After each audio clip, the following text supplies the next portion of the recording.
Hello everyone, welcome to comfort and career point. Dear students, आज class 12 JAC board के लिए chemistry का एक चैप्टर जो है general principle and process of isolation of elements, इस टॉपिक से आपको एग्जाम में 2 से 3 मार्क्स श्योर आएंगे। चलिए सेशन को स्टार्ट करते हैं। सबसे फर्स्ट देख लेते हैं हम लोग मेटलर्जी। डिफाइन करने के लिए पूछेगा metallurgy. What is metallurgy? The process of extracting metals in pure form from its ore is known as metallurgy. कहने का मतलब है कि कोई भी ओर से मेटल, प्योर मेटल बनाने के प्रोसेस को मेटलर्जी बोलते हैं। Second, gangue. The impurities present in ore are known as gangue. कहने का मतलब जो भी ओर में जितनी भी इम्प्योरिटीज प्रेजेंट होगा उसी को गैंग कहा जाएगा। Next, flux. A substance added to ore to remove impurities is called flux.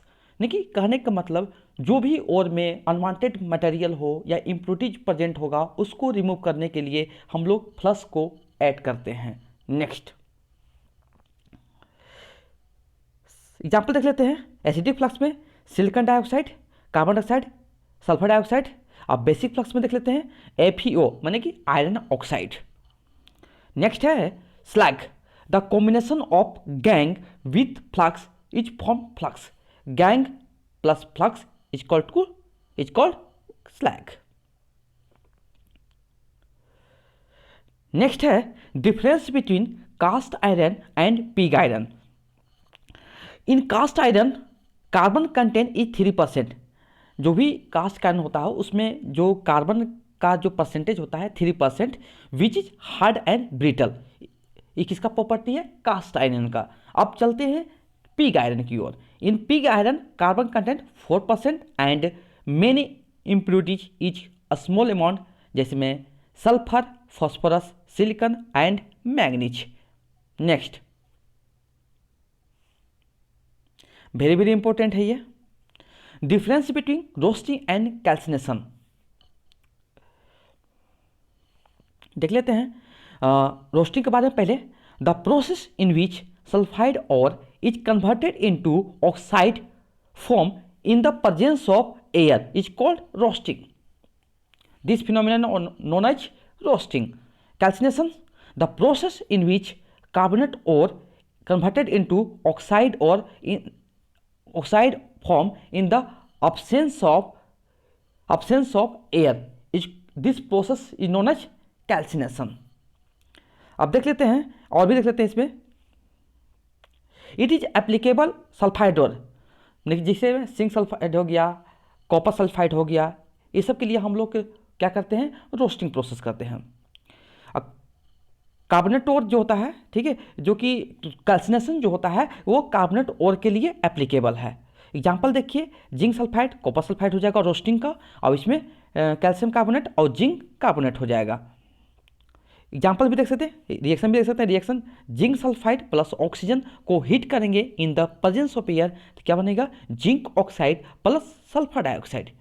और कैल्सिनेशन प्रोसेस में जब जिंक कार्बोनेट को करेंगे, हीट करेंगे in the absence of air में, क्या बनेगा? Zinc oxide plus CO2 gas. Next, smelting. The reduction of metal oxide into metal in the presence of carbon या कार्बन मोनोऑक्साइड। कहने का मतलब है कि जो भी ऑक्साइड होगा वो कार्बन के प्रेजेंस में या कार्बन मोनोऑक्साइड के प्रेजेंस में जब रिडक्शन करते हैं तो क्या बनेगा? हमको प्योर मेटल मिल जाएगा, प्योर नहीं मेटल मिलेगा, और जो भी गैस फॉर्म प्रेजेंट होंगे, जो भी गैसेस रिलीज होंगे। 8 नंबर देखिए, एल्यूमिनोथर्मिक प्रोसेस विथ एग्जाम्पल। आपको एक्सप्लेन करना है क्या होता है, देख लीजिए। Reduction of less electropositive metal oxide to metal by aluminium is known as aluminothermic process. जैसे में आप आयरन ऑक्साइड को एल्युमिनियम पाउडर के साथ रिएक्ट कीजिएगा तो क्या होगा? या iron oxide plus iron. Chromium oxide को एल्युमिनियम के साथ रिएक्ट किया जाता है, एल्युमिनियम ऑक्साइड प्लस क्रोमियम। इसका जो हम लोग यूज करते हैं रेलवे ट्रैक में, कुछ यूज करते हैं, वहाँ पर रेलवे ट्रैक को ज्वाइन करने में यूज करते हैं इस प्रोसेस को। नेक्स्ट, वेरी वेरी इंपॉर्टेंट है भी। Difference between mineral and ore. Mineral क्या होता है? जो भी सब्सटेंस, जो भी मटेरियल, जो भी सब्सटेंस जो अर्थ क्रस्ट के अंदर रहता है उसको बोलते हैं मिनरल। और किसको बोलते हैं? मिनरल से ही और ऑप्टेन करते हैं जो हमारे लिए इकोनॉमिकली एंड प्रॉफिटेबली आर अच्छे होंगे, उसी को हम लोग और बोलते हैं। क्या बोलते हैं? क्या बोलेंगे? और बोलेंगे। क्लियर है कि नहीं? जिसमें आप बोल सकते हैं कि जो भी और आपके लिए उपयोगी हो, फायदेमंद हो, इकोनॉमिकली हो, आप क्या बोल सकते हो? उसी को बोलते हैं और बोले जाएंगे। और मिनरल किसको बोलेंगे? जो भी सब्सटेंसेस अर्थ क्रस्ट के अंदर हो उसको हम लोग बोलेंगे मिनरल। और उस मिनरल से और को प्राप्त करते हैं जो हमारे लिए इकोनॉमिकली एंड प्रॉफिटेबली अच्छे हों। देखिए, ऑल ऑर्स आर मिनरल्स, हम लोग बोल सकते हैं ऑल ऑर्स आर मिनरल्स, लेकिन all minerals are not ores. Next, ये भी, what is role of silica in the metallurgy of copper? क्या रोल है सिलिका का? क्या है? Silicon dioxide. सिलिका का फॉर्म क्या होता है? Silicon dioxide. The roasted ore is mixed with silica, मैंने सिलिकॉन डाइऑक्साइड, एसिडिक फ्लक्स जो है, and coke in the blast furnace, the impurity of FeO remove as slags. देखते हैं, iron oxide plus silicon dioxide क्या होगा? Slag के form में आपको रिलीज कर दिया जाता है। हम लोग सिलिका क्यों मिलाते हैं? हम लोग सिलिका क्यों मिलाते हैं? वो स्लैग्स को रिमूव करने के लिए। नेक्स्ट, अब देखिए यहाँ से अभी मॉडल पेपर में यहाँ से हम 2 प्रश्न देखने को मिला है, तो आप ये और उससे संबंधित मेटल को जरूर याद करके जाइए एग्जाम में। शायद अब देखते हैं, हम लोग देख रहे हैं कि हर बार एग्जाम में यहाँ से एक प्रश्न आता है, लेकिन इस बार की मॉडल पेपर में आपको 2 प्रश्न देखने को मिला है। इसलिए मैं पूरा का पूरा जितना भी और था मैं आपको साथ में फार्मूला के साथ अब मेटल बताया हूँ। देखिए, बॉक्साइट फॉर्मूला Al2O3 किसका किसका है? किसका और है? एल्युमिनियम का है। क्रायोलाइट Na3Lf6 किसका है? एल्युमिनियम का ही है। हेमेटाइट Fe2O3 किसका और है? आयरन मेटल का।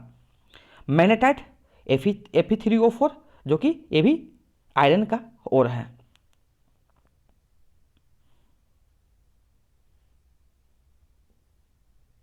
कॉपर पराइट्स ये पूछा हुआ है, ठीक है। CuFeS2 जो कि मॉडल पेपर में दिया हुआ है।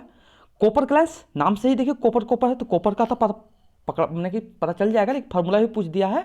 तो कॉपर सल्फाइड Cu। कपराइट क्यूपराइट देखिए CuO, इस भी कॉपर का है।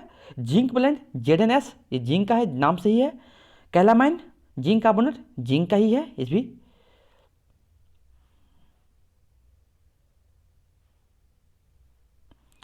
टेन नंबर देखिए जिंसाइट, देखिए ये भी जिंक का है। ZnO। Galena very very important. PbS का मैंने PbS फार्मूला है तो इसका होगा लेड का है। और सिनाबार जो कि फार्मूला है HgS, जिस मरकरी का ये और है। कोरुंडम जो कि एल्युमिनियम ऑक्साइड होता है, ये एल्युमिनियम का है। सारे के सारे इंपॉर्टेंट हैं। ये आपको जो चैप्टर केमिस्ट्री का मैं करा रहा हूँ, इससे पहले मैं केमिस्ट्री इन एवरीडे लाइफ से मैं करा चुका हूँ, उसको पूरा याद कर जाइए। इसको इस टॉपिक को भी पूरा का पूरा याद करके जाइए एग्जाम में। आपको यहाँ से 5 से 6 मार्क्स एकदम श्योर हो गया, आप इसको याद करके चले जाइए। इससे बाहर कोई भी क्वेश्चन नहीं आएंगे। आप लोग को सेशन कैसा लगा? अगर सेशन अच्छा लगा है और भी वीडियो चाहते हैं इस टाइप से, तो आप मैसेज कीजिए मेरे को, कमेंट कीजिए, लाइक कीजिए और अपने दोस्तों को ज़्यादा से ज़्यादा शेयर कीजिए। वीडियो देखने के लिए थैंक यू सो मच।